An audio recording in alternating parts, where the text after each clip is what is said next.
This video is about another aspect of transits where I will be discussing something that which no other astrologer has. I don't think that any of the astrologer available on internet have discussed about it.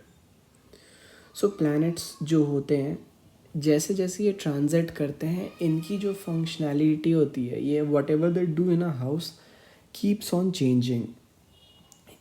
Remember जो last 4 videos हैं इनको भूलना मत. What ever I have given in last 4 videos is ground rules, but this whatever I'm going to discuss now will be totally absolutely different from what I have discussed so far. So जैसे कोई planet है किसी house में अगर वो placed है तो ये हाउस की फंक्शनैलिटी को कैरी फॉरवर्ड करता है. But what a planet do in a house is totally different from what it is carrying forward, what kind of functionality it is carrying forward. अब ये थोड़ा टेक्निकल है. ये 12 जो राशियाँ होती हैं हमारे बर्थ चार्ट में, जो 12 भाव होते हैं वो हमारे लाइफ के डिफरेंट एस्पेक्ट को सिग्निफाई करते हैं. और जब हम इसको मैप आउट करते हैं स्टार्स में तो प्लैनेट्स भी कहीं ना कहीं फॉल होते हैं, कहीं ना कहीं राशियाँ फॉल होती हैं. तो इन सब की जो फंक्शनैलिटी होती है वो उस भाव की बन जाती है जिस भाव में वो चले जाते हैं. जुपिटर अगर 11th हाउस में पड़ गया तो आपके 11th हाउस का ही माना जाएगा ज़िंदगी भर. अगर सैटर्न 4th हाउस में है तो आपका 4th हाउस का ही सैटर्न गिना जाएगा. लेकिन सैटर्न जब 4th हाउस से ट्रांजिट करना स्टार्ट करेगा तब ये अपनी फंक्शनैलिटी को चेंज करता चलेगा. फॉर एग्ज़ाम्पल सपोज़ आपका सैटर्न 3rd हाउस में है तो 3rd हाउस से जब वो सेकेंड नेक्स्ट ट्रांजिट करेगा तो वो 4th हाउस में ट्रांजिट करेगा. 3rd हाउस में natally placed Saturn will always transit to 4th house और वो अपने से दूसरा चाल चल रहा है 4th हाउस में. तो दूसरा चाल जो होता है ये ऑब्जर्वेशन का काम करेगा यहाँ पे. What a planet is doing depends upon how much place a planet is transiting. 3rd house का सैटर्न सपोज अपने से 11वें स्थान पे ट्रांजिट करता है तो 11वें स्थान को अपने हिसाब से अफेक्ट करेगा, थर्ड हाउस के हिसाब से अफेक्ट करेगा. 11th हाउस सैटर्न को अफेक्ट करेगा. But what uh Saturn is doing there, तो Saturn is releasing friends. This is the functionality that uh planet carries forward. तो जैसे 12 भाव 12 डिफरेंट प्रोसेसेस को डिनोट करते हैं वैसे ही किसी एक सर्टेन प्लैनेट का ट्रांजिट किसी एक सर्टेन हाउस में उस अपने नेटल प्लेसमेंट से कितनी चाल चल रहा है ये देखना बहुत इम्पॉर्टेंट हो जाता है. और जितना चाल चलेगा वो बताएगा कि एक प्लैनेट कर क्या रहा है, actually what a planet is doing. For example चलो सपोज राहु आपका 12th हाउस में है and Rahu is currently transiting 4th house. तो अपने से 9वां चाल 4th हाउस में ट्रांजिट कर रहा है तो Rahu will be carrying forward the effects of 12th house. 12th house के इफ़ेक्ट्स को इंट्रोड्यूस करेगा 4th हाउस में. लेकिन कैसे इंट्रोड्यूस करेगा, तो 9th मूवमेंट. अपने से 9वां का मतलब है रिलीज़ करना.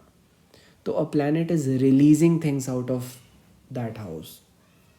सो ये बहुत इंपॉर्टेंट बन जाता है. At this point of time आपका पूरा का पूरा बर्थ चार्ट आपको क्लियर हो जाएगा अगर आप इसको मास्टर कर लेते हो. तो जब भी कोई प्लैनेट अपने प्लेस पे नेटल प्लेसमेंट पे वापस आता है तो रीडिफाइन करता है, रिन्यू करता है.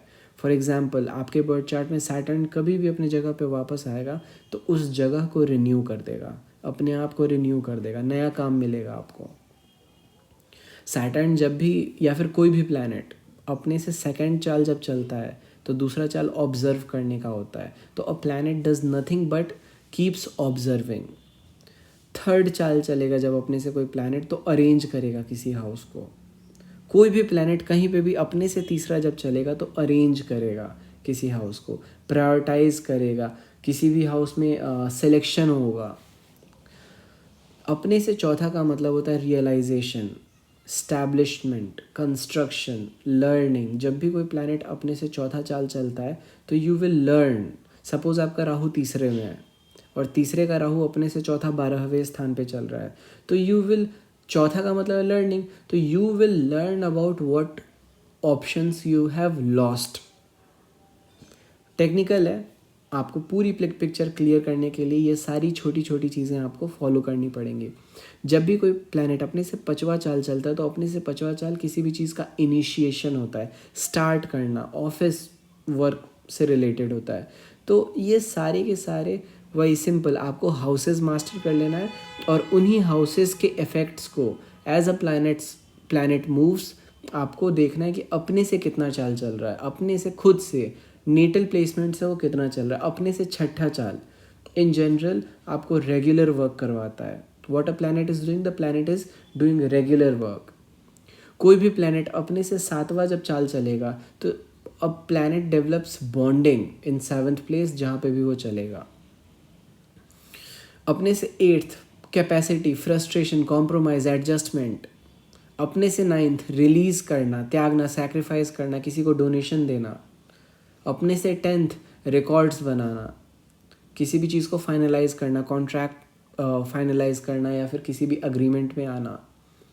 अपने से 11th सेलिब्रेट करना, इन्जॉय करना, गेन करना। गेन इज़ द, कभी भी कोई भी प्लैनेट जब अपने से 11th चाल चलता है तो अ पर्सन गेन्स। जिस हाउस में ट्रांजिट करेगा उस हाउस में a person will gain. Suppose आपका 3rd हाउस का सैटर्न है और अपने से 11th चाल वो 1st हाउस में चलेगा तो you will gain what is 3rd house, control. You will gain control.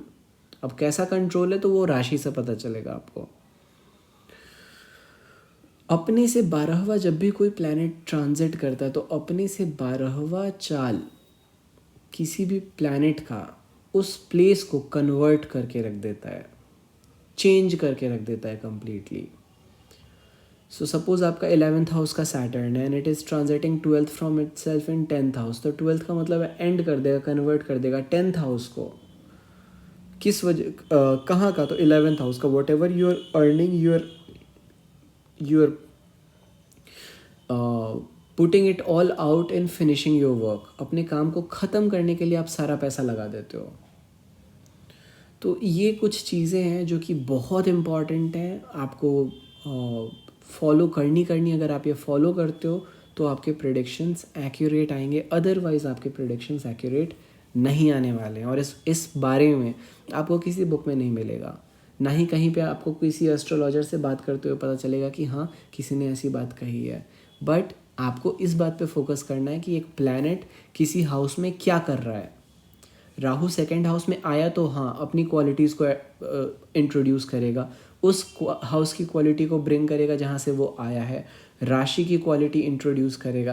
But ये तो इंट्रोडक्शन है, वो कर क्या रहा है वहाँ पे, ऑब्जर्व कर रहा है, रिलीज़ कर रहा है, त्याग करा रहा है। एंड ऑनेस्टली स्पीकिंग अगर आप इस चीज़ को मास्टर कर लेते हो तो you can be at least done away with astrology. आपको एस्ट्रोलॉजी आधी कंप्लीट तो हो जाएगी, इस बात की गारंटी मैं लेता हूँ।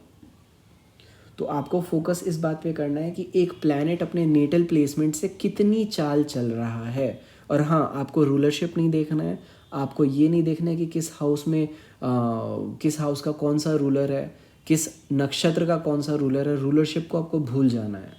दूसरी चीज़ जो आपको भूलनी है वो ये है कि कारक कौन सा है, कौन सा इसका आत्मा कारक, अमत्य कारक, दर कारक, ये सारी चीज़ें भूल जानी है। अंतरदशा, महादशा, ये सारी चीज़ें भूल के सबसे पहले आप ट्रांजिट एनालाइज करो। ट्रांजिट के एनालिसिस में ये मेरा चौथा पार्ट था, जिसमें मैंने चौथा नहीं, sorry, I am so sorry, this is my 5th part, जहाँ पे मैंने this is the most important part about after everything. अगर आप इसको मास्टर कर लेते हो तो आपको पहले से होने वाली घटनाओं का पता चल जाता है।